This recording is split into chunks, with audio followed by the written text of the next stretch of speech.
Hey you guys, welcome back to my channel, and if you're new to my channel, welcome to my channel. My name is Tony Brienne, and in today's video, we'll be discussing the rise of quiet plastic surgery. As we know, in this generation in particular, plastic surgery has gotten rapidly popular. And not has it only gotten popular, it also has become less taboo. Though it is seemingly taboo, a lot of people still feel the need to lie about the procedures that they are getting done, or they're getting procedures done that you can't really notice. But before we get into today's topic, let's first start off with a little bit of positivity. Today's quote of the day is, "I let go of fear, worry, and anger." Today's verse of the day is Romans chapter 8, verse 1, and it reads, "Therefore, there is now no condemnation for those who are in Christ Jesus." And without further ado, you guys, let's get straight into today's video.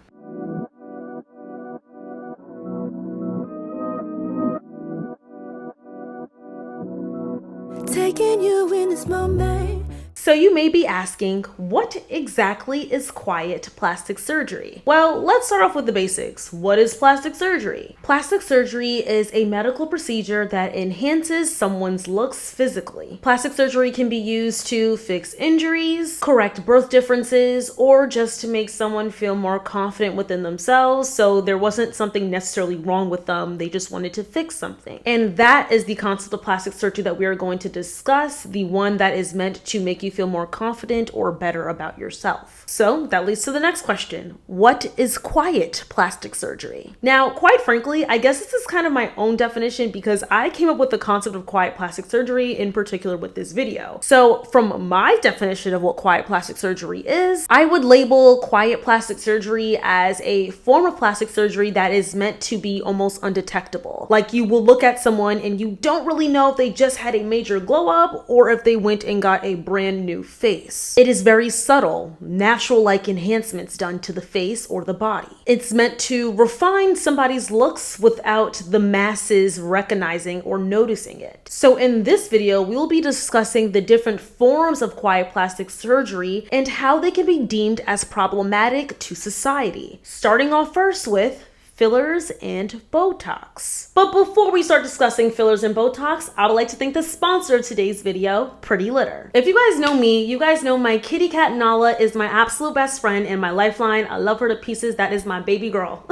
And keeping her happy and healthy is super duper important to me. Hence why we use Pretty Litter. Pretty Litter is the health monitoring cat litter that's been a game changer for us. And let me tell you guys why. First off, the odor control is incredible. And if you are a cat parent, you know that litter box can get real stinky real quick if you're not using the correct litter. Pretty Litter's crystals absorb moisture and keep things smelling fresh, so there's no more worrying about those unpleasant smells lingering in the house. I mean, it's almost like magic, I swear by it. But what I really love is the health monitoring feature. Pretty Litter changes colors based on your cat's pH in their urine. This helps you spot potential health issues like changes in acidity or the presence of blood. And trust me, it is such a peace of mind that I can keep track of how healthy she is without having to rush to the vet whenever I have a minor concern. Now, I'm not a vet, so only health professionals are able to diagnose her if there's anything wrong with her. But Pretty Litter gives me the heads up if there is something potentially wrong. It's just one of the many reasons I love it. And if you're like me and you don't want to run to the store to haul in that heavy litter box, Pretty Litter is perfect for you because they deliver straight to your door, which is super convenient and saves you so much time. So if you want to get your hands on Pretty Litter left my subscribers with an amazing promo code. Use my code TONY to save 20% off your first kitty litter order and get your little friend a brand new toy. I promise you guys will not be steered wrong. Pretty Litter and I go together real bad. Thank you so much, Pretty Litter, for sponsoring this segment of today's video. Now let's get into my first talking point. So by definition, fillers are injectable substances used to add volume, smooth out wrinkles, and enhance facial contours. They're mostly popular for filling your lips, enhancing your cheekbones to make them more defined and sharp, more of that model-esque look, or filling in deeper lines in the face or in the eye area. So there are different types of filler that are used for the face. Now, Now, I'm not a doctor, so I'm not going to go into depth on what each of these are used for, but we have the hyaluronic acid fillers, which I believe is mostly used for lips. That is meant to add volume to it. We then have calcium hydroxyapatite. I really hope I pronounced that correctly, but like I said, I'm not a doctor, I'm not a scientist, I'm not a physicist, nothing, none of that. There's fat grafting fillers, and that is meant to add fat into other components of the body by using fillers. And then some other ones that I cannot even begin to pronounce.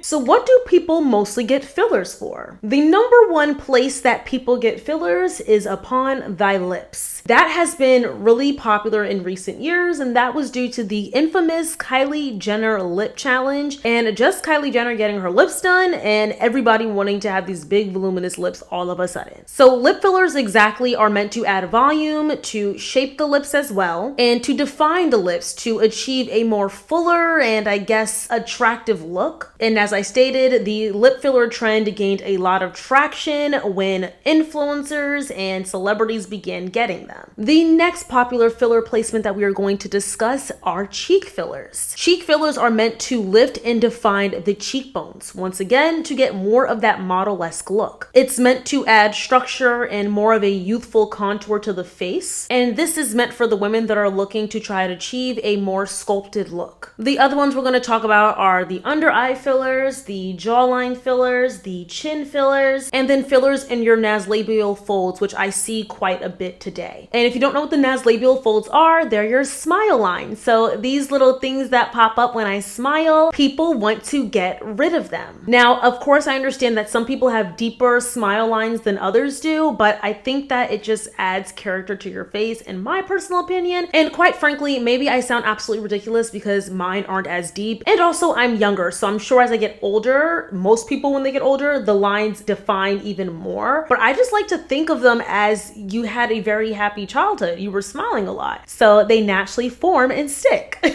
But people add fillers to these smile lines in order to achieve a more softer look and to minimize the appearance of those folds. And I'm sure you guys kind of understand what the purpose of jawline and chin fillers are for. Jawline filler is meant to chisel the jawline to make it more sharp. It's meant to look like a natural contour. And people get chin filler in order to have more of a balanced facial structure. Another form of fillers that women will get is facial balancing. Facial balancing isn't meant to just work on one part of the face. It's meant to work on the face overall and the symmetry of the face. So a plastic surgeon or an injector, should I say, will take a look at your face and look at things that are not exactly symmetrical, and they will inject in those parts of the face in order to add a more symmetrical look. So they'll add a little filler in the jawline, they'll add a little filler in the cheek, maybe one part of your eyebrow rises a little bit more than the other, so they'll add filler in the other eyebrow to make it look more even, which honestly makes everybody start looking like the same person, but we'll get into that a little bit later. So now let's get into Botox. By definition, Botox is an injectable treatment that temporarily reduces the appearance of wrinkles and fine lines. Botox is mostly seen in older women, but in recent years, a lot of younger girls have been beginning to get Botox at even younger ages. And given the definition of what Botox is, it should be clear why Botox is typically made for older women. So the way that Botox works is that it blocks the nerve signals that tell certain muscles to contract. So those muscles are like when you see in your forehead, when you go like this, when you have a frown, like these forehead wrinkles will appear. Or just any movement in your face kind of contracts and it formulates little wrinkles or lines. And as you get older, the skin loses elasticity, so those lines tend to be more defined and they tend to be seen on your face when you're not making those particular faces that show them. And Botox is technically meant for older women because of this in particular. So when these muscles stay relaxed with the Botox, the skin then looks a lot smoother, which then reduces the appearance of fine lines and wrinkles. So some popular places where people get Botox is in their forehead, like I just stated, because a lot of people will definitely get these as they get older. They'll get lines ingrained in their forehead from making faces, I guess being angry. That's when people say, stop being angry, it causes wrinkles. They technically aren't lying. People will get it in their crow's feet. I did not know what crow's feet was until maybe this year or last restier. But crow's feet are the lines that mostly older women get around their eyes when they smile. So they'll get like lines that come here, so it kind of resembles crow's feet. So people will get Botox in their crow's feet in order to reduce the appearance of them. People get it in their frown lines, which is right in between your eyebrows. So that is meant to, I guess when you scrunch your face, you'll get... Look at me trying to make wrinkles appear. I'm really hoping you guys can see wrinkles when I'm making these faces. I'm like trying. Okay, so like right here, I guess you'll get like little lines here, and then people will put Botox there so that it reduces that. I don't really get... And then people will get some Botox in their bunny lines, and that's when you scrunch your nose like this and you get like a little bit of lines here. Some people don't like that, so they get rid of those. And then you have the lip flip, which is similar to lip filler without adding filler to the lip. It's a small amount of Botox above the lip that makes the lip appear to have a fuller look. And then people get Botox in their jawline and neck, and people get those to slim the jawline and then get rid of potential neck bands as well. And as I stated, these all come with age, hence why I think y'all don't try and be like, Tony, we see those wrinkles, don't play with me, okay? Hence why, from what I'm looking at, I don't see a lot of wrinkles or lines appearing when I'm making these faces, because I technically don't need it. At least I don't think I do. I don't have a desire to get any type of Botox yet, but it's not typically necessary for young women. Once again, I'm 23, soon to be 24 next month, but I shouldn't be getting wrinkles right about now. I know some people do, it just is all based on genetics, but the majority of women do not need to go and get Botox when they are in their 20s. However, a lot of women have been opting to go ahead and get Botox when they are in their 20s, and that form of Botox is called baby Botox. So you might be wondering, what are baby Botox? So baby Botox is marketed as a preventative. So it is meant to make sure you don't get those wrinkles and fine lines. So baby Botox is a technique where small, precise doses of Botox are used to achieve a subtle, natural looking result. Once again, quiet plastic surgery. Instead of the full standard amount that they would put in a woman that is 50, plastic surgeons will use a smaller amount, just enough to soften and prevent those fine lines and wrinkles. However, many plastic surgeons that are honest have come out to say that baby Botox is nothing more than a marketing scheme. And when I call it a marketing scheme, I'm not saying that it's not doing its job. Yes, you still are getting those muscles getting frozen, just not fully frozen. But any amount of Botox that's added into your face is still Botox, even if you use a less amount of Botox. The term is meant for it not to sound as out there, like a woman saying at 21, I got Botox. Saying I got baby Botox sounds a lot better. It sounds softer, less intense, and more approachable if you're trying to market to a younger audience. And as we all know, because I did a whole video about this about a year ago, the beauty industry literally preys on young women and their insecurities. But we also showed them girls having baby Botox journeys. So what that included was girls lifting their eyebrows as hard as they can and showing very little crease in their forehead. But then they would go in, have the injectable, and then they would show that same forehead over time, where they would raise their eyebrows and they'd have less and less and less wrinkles until it's completely blank. We showed them 7 minutes of this content. And in 7 minutes from pre to post test, they had higher anxiety about their appearance. They felt more ashamed about their appearance. They showed themselves less self-compassion, so less ability to self-care. And they were far more likely to engage in appearance processes. So a lot of women are scared to age, so they will go ahead and get fillers and Botox in order to stop that process coming a lot sooner. So using the word baby Botox will sound more appealing to someone who is a little bit hesitant about getting work done in general, hence the phrase of quiet plastic surgery. It sounds better to say, oh, I got some quiet plastic surgery versus saying you had blatant plastic surgery. Now, fillers and Botox all sound great and dandy. You won't age as quickly, you won't get those fine lines and wrinkles, and you'll get the bigger lips that you always desired. But let me tell you, we all know with what is considered good always comes bad. There are quite negative effects of getting Botox and fillers at not only quite young ages, but getting it too frequently. So some long-term effects of fillers definitely has to be the migration of fillers. Let's first discuss filler migration. So filler migration occurs when the injected filler moves from its intended placement to another part of the face. Now, mind you, a study came out now that fillers, it's not even a study, this is a fact, by the way. You guys can go Google this. Fillers don't dissolve over time. That is a lie that they sold you. Fillers migrate and expand over time. This is a fact. They did an MRI or a scan on someone. Babe, if you see what the fillers look like, that's why now you have the pillow face and the puff face and the whatever. This is a fact. And now if you point this out, you hate women. No, I love you. Go look decent, look human. You look like an alien. And I'm supposed to say, bravo, it's all in the name of women empowerment. If this is women empowerment, I want nothing to do with it.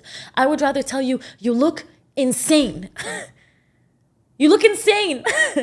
So a common area where filler migration occurs is in the lips. So say you get filler in your lips and then you continuously get lip filler. That filler has no place to go. So instead of staying in your lips, it will migrate upwards. So there are multiple reasons why filler migration may happen. So the first reason, which is probably the most common because you see a lot of girls going back a lot sooner than they need to go and get more filler done because they're so obsessed with the way that they look with the filler in. It's when you have excessive filler volume. So that is when there is too much filler being injected into that one area, which causes the filler to spread around the surrounding tissue where that filler was intended to be injected. So say you got lip filler in your lip and then you keep injecting it more than you need to, that filler is just going to go upwards because it needs to be moved out of the way in order for that new filler to be in the lip. Another reason why your filler may migrate is just natural facial movement. When you're smiling, when you're talking, when you're coughing, any facial movement you're making is more inclined for your filler to move because these muscles in our face are constantly moving. And that will gradually push the filler out of where it was intended to be over time. And then of course, if a injector that is inexperienced or does not do their job correctly, if they use improper technique, that can also increase the more likeliness of your filler migrating. For instance, fillers injected with hyaluronic acid are more inclined to shift and migrate. So if an injector is using that in your lips, your filler is more likely to be moved around and give you kind of that duck-like look that is not technically desirable. And in some cases, some people's bodies just naturally make filler migrate a lot quicker than others. That is especially the case for those that have thinner skin or those that have less tissue in those particular areas. And some cons with Botox is bruising and swelling. So that is typically common. Minor bruising and swelling will happen when you first get Botox for some people, but it usually does go away within a few days. But for others, they have had horror stories with their Botox where that bruising and swelling did not go down as quickly. Botox is another thing that can spread just like filler. So you can get drooping of the face when you get Botox. Yes, you can. So some people will get Botox done by an inexperienced injector or someone that just does not know what they're doing at all, and their Botox will begin to spread because this is not something that is supposed to be as common as filler migration. But when Botox spreads, it can make the muscles start to droop and look weaker. And the look of droopiness in your face can last for weeks to even months. So did y'all know that you can get ptosis, which is eyelid drooping, from Botox, even if it's done by a neurologist? I didn't, but now I sure do. I got Botox done on my face about 2 weeks ago. Not the first time I've done Botox, but this time around I got a side effect called ptosis. You can see it if you look at my eye. I'm not trying to make my eye smaller. Right now, the muscles in my forehead are just frozen and sunk my eyebrow even lower, so it makes my eye look like it's shut, so it's much smaller. So like I said, I got it done about 2 weeks ago. You usually see results from Botox in about 10 to 14 days, and the results typically last about 3 to 4 months. I'm just gonna add another clip of me not talking so you can kind of see the what I really look like when I'm not talking. See? Eye small. And then how can we forget the frozen and stiff look? Have you guys ever noticed when celebrities or even some of these influencers these days, they smile, their face does not move, it's just like, or when they cry, they're like, I'm so sad. sad. Oh, I'm showing a little bit too much face movement. But they'll be like, I'm so sad, I'm crying. But you can't even tell that they're crying because their face is not moving. Yeah, that's 9 out of 10 times caused by Botox. Why when people with a lot of Botox cry, it looks like they're laughing? Just watch. Wait for it.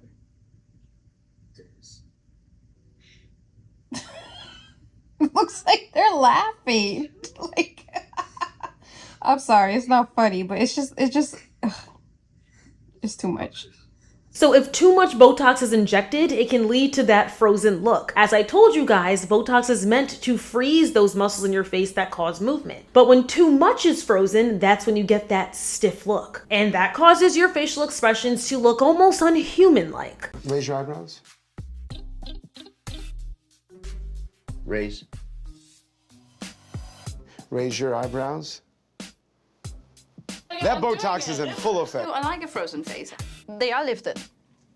Okay, now? So Tina, didn't you just get your Botox done? Yep. Okay. Can you lift your eyebrows? Okay. Can you frown? And then, of course, we have allergic reactions. The biggest fear when it comes to me personally getting Botox or filler is that I don't know how my body will react to these foreign substances in my body. Though this is rare, allergic reactions can indeed happen when injecting Botox or fillers. That could be a rash, that can be itching, and then the worst of all, major swelling. And like I said, it is rare, but there have been a few women that have shared their stories online of them getting an allergic reaction from their Botox.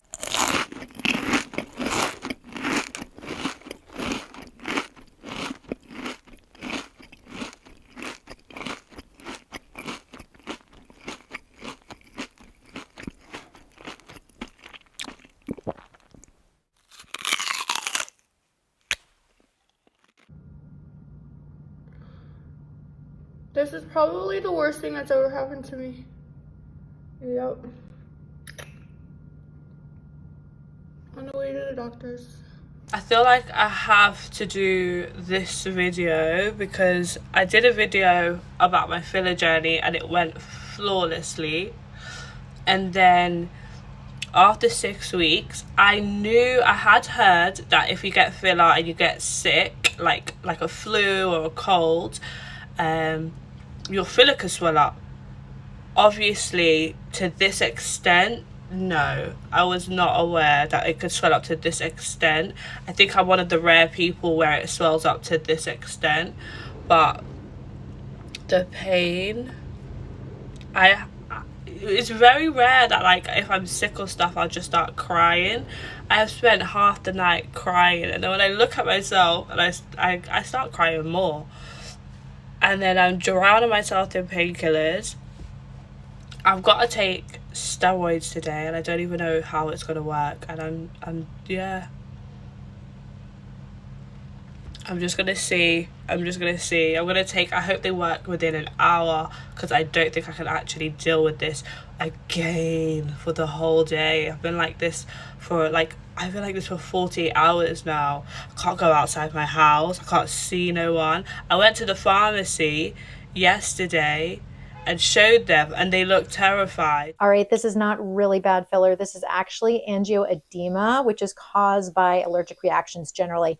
Lip filler could cause it if you are allergic to it, but it can be caused by many other things. And it's almost as if when you get Botox and fillers, or should I say too much of it, you end up getting the look that you didn't want, which is an older look. Repeated usage of fillers over the years can cause the skin to stretch. In some cases, this leads to the sagging and drooping of the face, particularly when that filler dissolves, which can make the skin appear to be less youthful and less firm. And then unfortunately, that leads to you having an endless cycle of getting filler and Botox again and again. For example, Kylie Jenner. I think Kylie Jenner actually looks really good right now, but to a lot of people, Kylie looks a lot older than she really is. Kylie is, I believe, 27 right now, but some people will say she looks between 35 and 40. And that is because Kylie allegedly has been getting filler since she was about 16 years old, which means her skin lost a lot of its elasticity. authenticity. So sometimes you'll see Kylie looking amazing, which means she most likely got new fillers injected in her face. But when she has that droopy look, like she did when she was on that red carpet about a year ago when everybody was coming for her looks, it's most likely because she did not get new filler injected.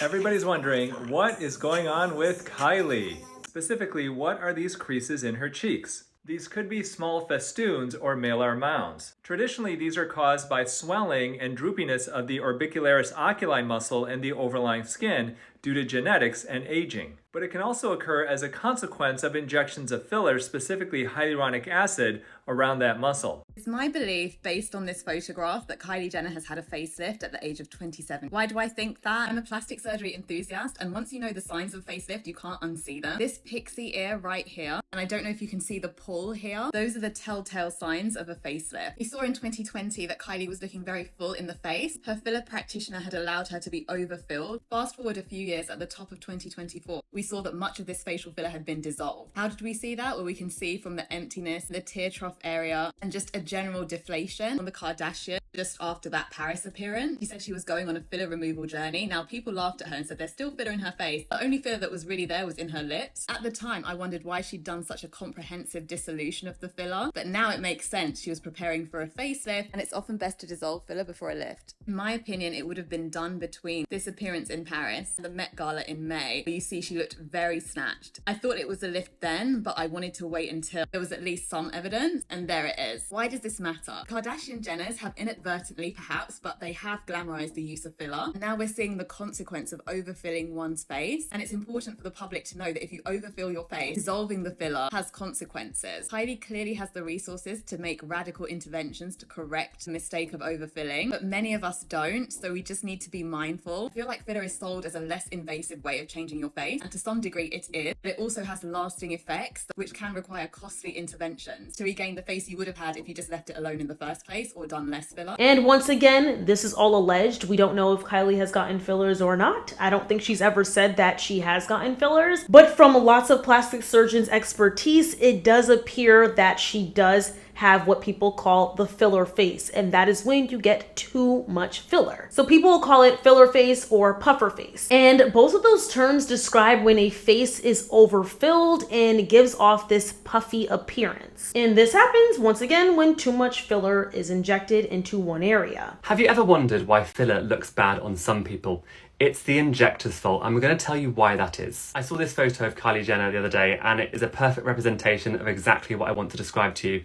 This is what we call pillow face appearance. It's when too much filler has been placed in the wrong part of the face and makes the face look puffy. Looking at Kylie's lip from a side profile view, you can see that ledge formation along the top lip indicating lip filler migration. And here is another really great example about how filler can distort someone's appearance if done poorly. Here you can see her with the filler and after she had them dissolved. Cheek filler is a classic area that many injectors overfill. And we can see this with Kylie Minogue here, when we put too much filler in the face around the cheek area.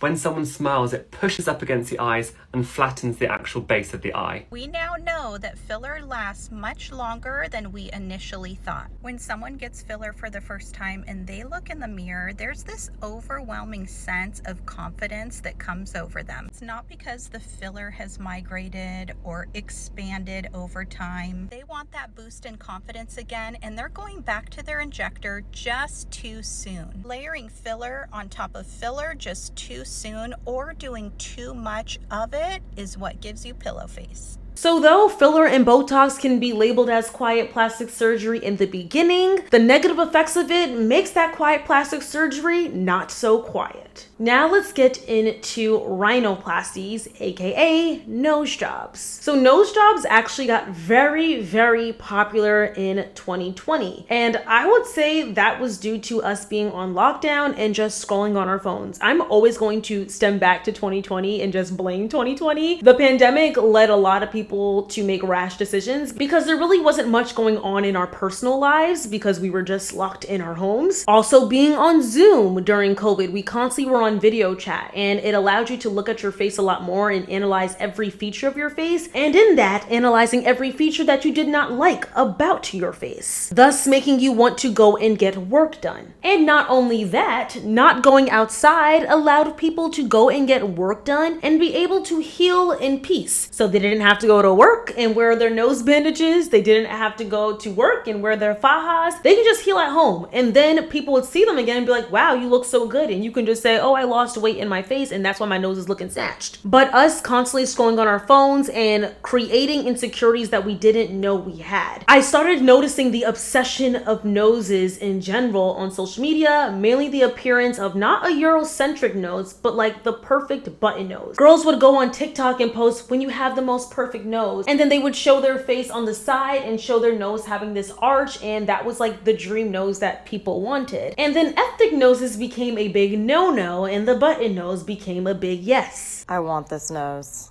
I need this nose. I would pay to have this nose. Oh, shit, I already have it.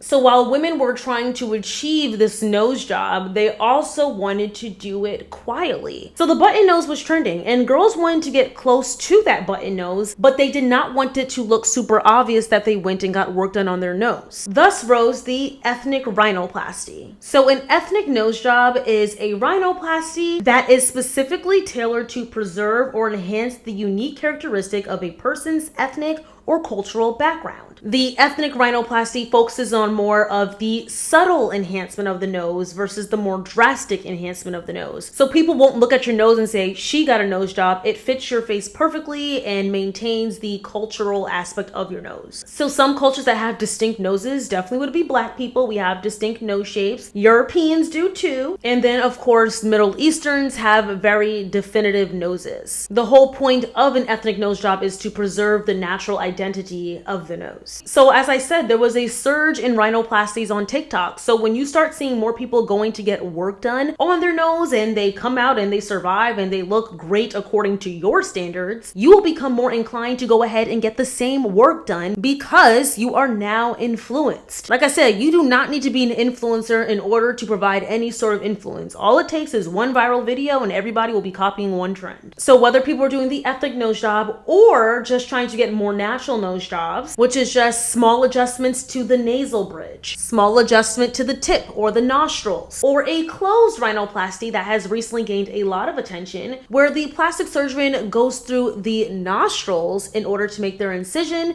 so that there is not a visible scar on the bridge of the nose, so people won't even know that you have a nose job unless they literally are looking up your nose. So yes, nose jobs have turned into quiet plastic surgery really quick. But you guys, I always like to try and deter as many people away from plastic surgery unless you really feel like it is meant for you, because there are a lot of downsides that people do not care to share when it comes to these very invasive procedures. So the big one is when you get your nose done, y'all, your nose is done. There is no going back. So whether you think that your doctor overdid your nose or underdid your nose, that is now your nose. Your nose is stuck that way. And if they underdid it, now you have to pay more money to go and get your nose done. For one, nose jobs are pretty expensive. They range between $5,000 to $15,000 depending on the experience and the popularity of the doctor. And in that price, most nose jobs are not covered by insurance unless it's for a medical reason that you're getting this nose job. So you don't know what your nose will turn out like. You can either love it or you can absolutely hate it. Results are very unpredictable, and though you can have a consultation with a doctor and you guys can have a good discussion on what you expect of the nose job, what the doctor may think looks best on your face, you may not think looks best on your face. And sometimes they have to make decisions in the middle of surgery while you are cold and knocked out, so they can't ask you if you like it pushed up a little bit like this or pushed down a little bit like this. Another con of nose jobs is that nose jobs take a long time to heal. Full recovery can take several months up to a year, so you don't even know what your results look like when you first take that nose band off. So you can really hate it because there's a lot of swelling when your nose is first done, but you really have to trust the process. You won't know if you absolutely hate it or love it for months at a time. So that would just keep me up at night, so I would not even play those games. But do I think this is worth it? People don't realize you don't see what your nose is gonna look like for a full year. For an entire year. I see my surgeon tomorrow, and I think we're gonna see the big reveal. But I've seen so many of these videos where people see their nose and they freeze up and they're like, because it is far from the final result that it is going to end up being, because it's so swollen, so swollen. Every single month your nose changes, and so you really have no idea what it's going to look like until a full year down the line. That's why this is not an easy process to go through. It's not like a quick fix. It is a long ass journey. I can't even wear sunglasses for 6 months, half of a year.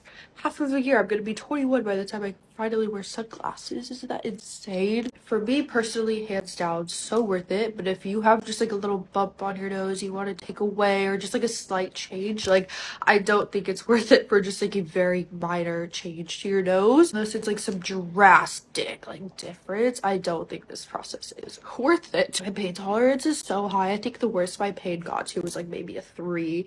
It just looks worse than it is, and I haven't had pain medicine since I was in the hospital. So if you have a low pain tolerance, I don't recommend. If you have like minor changes you want to do to your nose, don't recommend unless it is like going to be life-changing for you. Or we can even go with the polar opposite. You can love it when the surgical band is first taken off, but then you can hate it the more it heals. As someone who's gotten a nose job, these are my reasons as to why I don't recommend it to people. If you get one, you will most likely need a second or a third revision. And I didn't believe that when I first heard it, but I do now because I need one. You will be leaking all the time.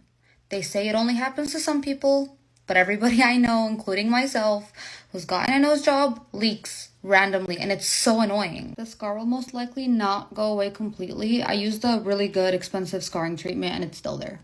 I personally don't regret getting it, but I feel like if you're gonna decide on a whim to just get a nose job, you should find a really good doctor. I can't stress this enough. Don't go to a random person, and just look at all the side effects before you decide to go through with it. And let's talk about fillers and Botox. One syringe can be up to $2,000 depending on where you're getting it or the type of filler or Botox you are using. This can become a very costly procedure, especially when you're getting them every 3 to 4 months. That is as much as you're paying in rent in some cases. There are multiple sessions you need when you get Botox or fillers, and then when you start getting that droopy face whenever your fillers dissolve because all of your skin's elasticity is gone, you will begin relying on fillers. So that is going to be a regular cost in your day-to-day life. So you have to think before you get fillers and Botox, can you upkeep with those procedures for the rest of your life? And the last form of quiet plastic surgery we are going to discuss is the Brazilian butt lift, or now the new rendition of it, the skinny Brazilian butt lift. So you're probably asking, what is a Brazilian butt lift, or short for it, BBL? A BBL is a popular cosmetic surgery procedure designed to enhance the shape and size of the buttocks. The procedure involves 2 main components: liposuction and a fat transfer. So the surgeon will remove fat from areas like the abdomen, your thighs, or your back through liposuction. This will help contour those areas to give you more of a snatched look. And then all that fat that they just took out of those parts of your body, they inject into your booty. This then creates a fuller, lifted, and more rounded appearance in the butt. Now, a lot of cases, BBLs are very obvious. A lot of people can tell when someone has a BBL because the thighs typically do not match the butt, or because the butt is just way too big. Thus was born the skinny BBL. So the skinny BBL is a procedure that is done on someone that is a lot smaller. So this is for someone that has a leaner body type, but the procedure will still incorporate liposuction and fat transfer. But since the body is smaller, there will be less fat transferred to the butt, letting it be a more natural appearance and look. And this procedure, as I stated, is best for people that are looking for more of that subtle enhancement. Hence why I reference this as a form of quiet plastic surgery. So for regular BBLs, women will purposely gain weight so that their butt is bigger, because all that fat that's liposuction out of their arms, out of their stomach, out of their thighs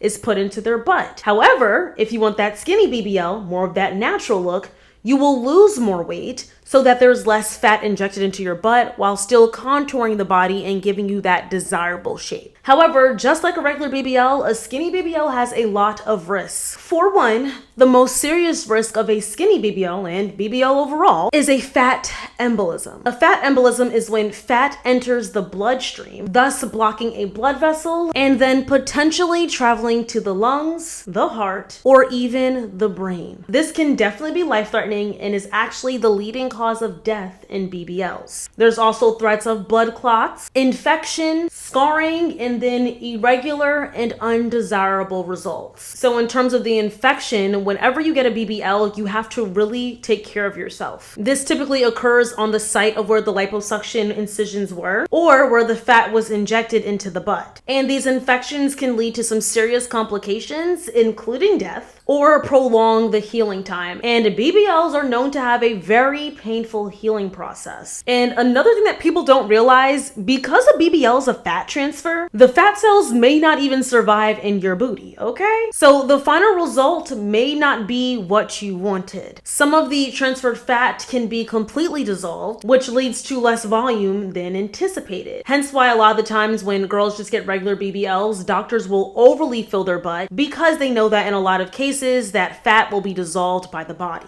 Show you why I don't claim that I got a BBL. Because when I got it 5 years ago, that's what I looked like. I was 230 pounds. This is a BBL? Yeah. This is you? Yeah. I got it 5 years ago. And you know, I'm a slim, athletic person. I worked it off. All the fat that they gave me back. I was gonna say, this don't even look all the fat that they gave me back there. I'm 230 pounds right there. Right now I'm 189. So you gained more weight when you had the BBL? Mm-hmm. I be trying to. I had girls. Oh, you had my to. BMI was low. I was a skinny. Cause you athletic shape. I can look at your arms and tell. I got a fat transfer and I worked it all off. And then also asymmetry can happen, and that is when one butt cheek is bigger than the other. So say one of your cheeks, it sounds so inappropriate to say, one of your cheeks dissolved less fat, so this cheek is bigger, but then the other cheek dissolved a lot more fat. So then you have a lopsided buttocks. And then lastly, a lot of people do not realize that when you get a BBL, once again, it is a fat transfer, so that fat can travel. So say you lost all the fat in your buttocks, that fat then goes to your arms or it goes to your face. And then you have what people will call the BBL face, when your face is just super big. And I also heard BBL arms, where your arms get a lot of that weight from the fat. It goes all to parts of your body that you don't want them to go to. No, because BBL arms is so real. To everyone on here asking right now, if you get a BBL, do you get BBL arms? The answer is yes. Yes, the fuck you do. I got my BBL done by Dr. Dubrow in 2016. Like many women, I had this problem where my stomach would gain first and my ass is where I would gain last, because fat groups with other fat essentially. So when you move the fat from your stomach to your butt, every time you gain weight, it tends to go there first. And I love that for me. I eat pizza, my ass gets fatter, my stomach pretty much stays the same. But what they don't tell you is that women store fat in another area. Your fucking arms, bro. Look at that. Look at that. I didn't have arms like this before my BBL, bro. And absolutely no one told me, sinister. Absolutely dastardly work.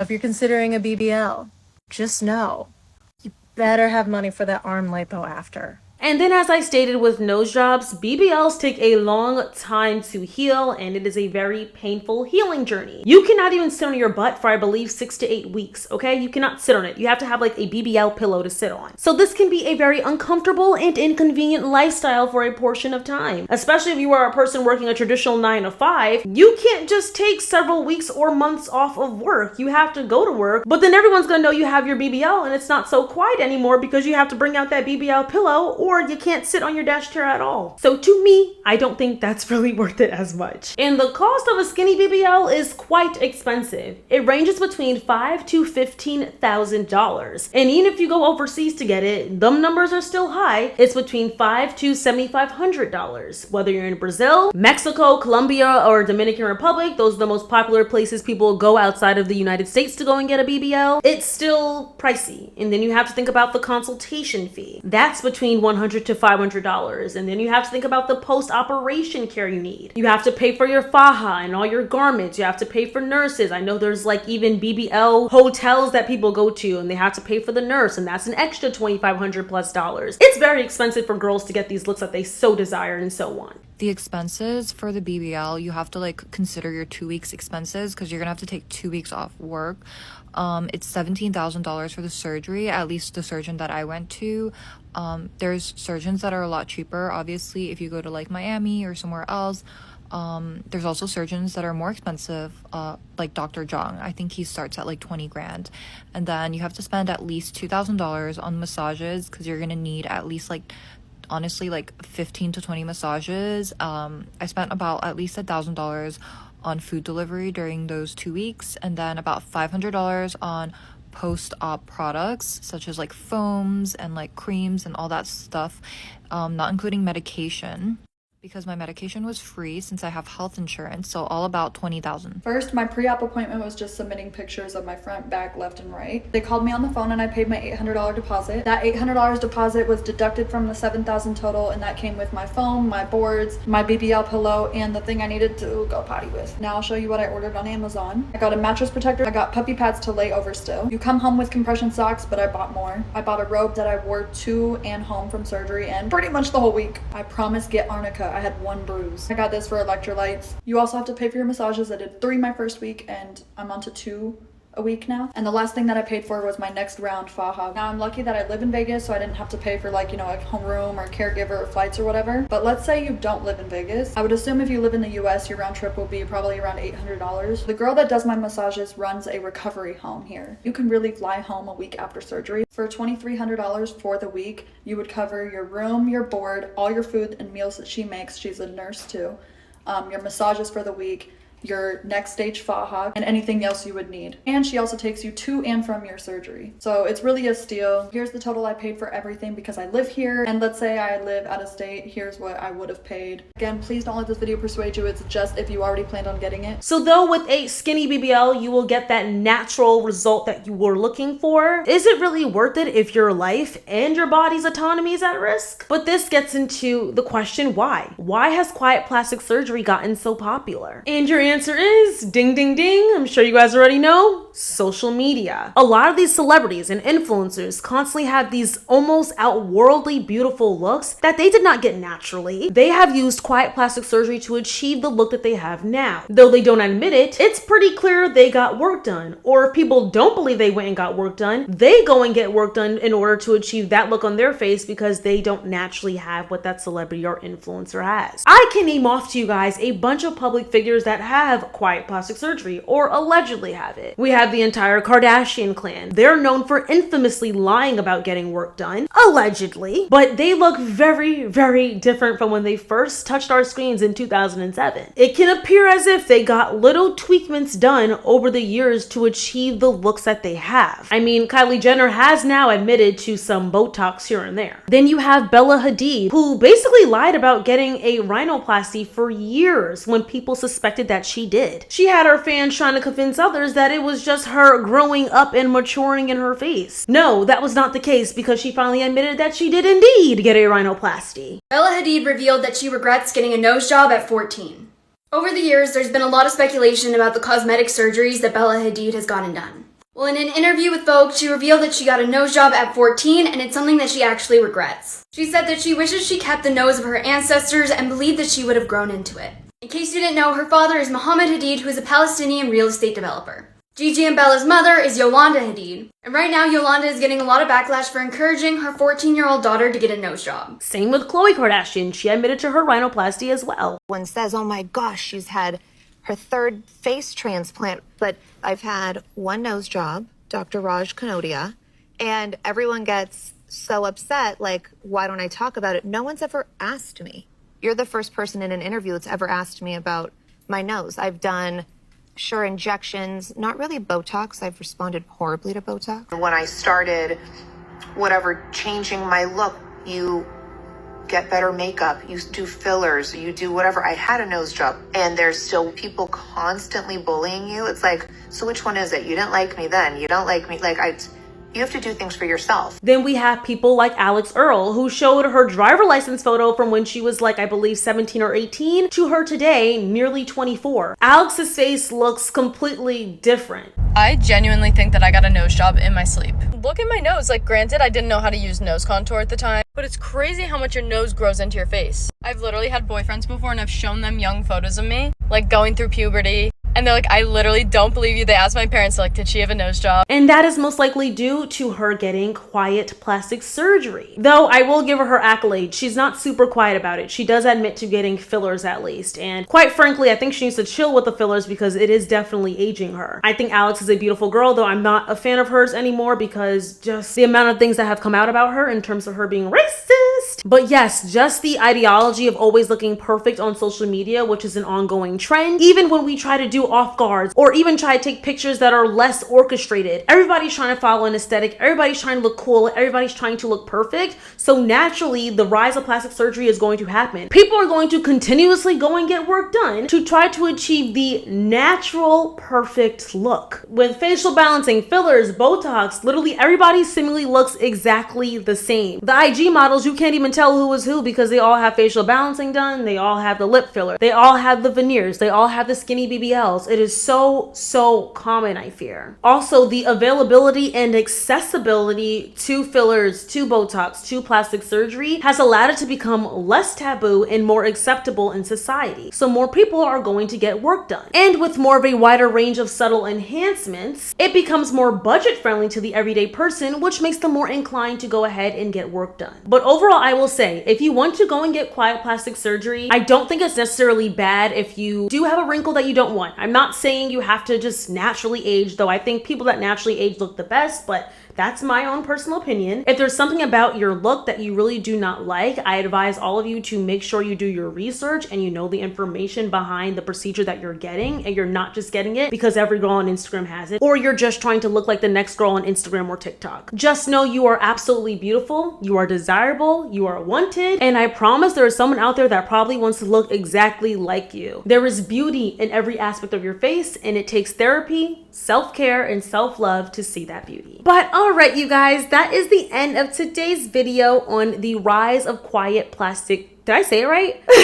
All right, you guys, so that is the end of today's video on the rise of quiet plastic surgery. Have you seen the popular surgeons of quiet plastic surgery? Are you for it or are you against it? What are your thoughts? Let's get the discussion going in the comments down below. If you guys like this video, don't forget to like, comment, subscribe, and share. I want to thank you all so much for watching and thank you all for your endless support. We are on the road to 300,000 subscribers, so please be sure you guys are subscribed for sure and share all of my videos. And yeah, I love and I appreciate you guys so much, and I will see you all in my very next video. Love you guys. Bye. Mwah. Taking you in this moment. Come get close like you own it.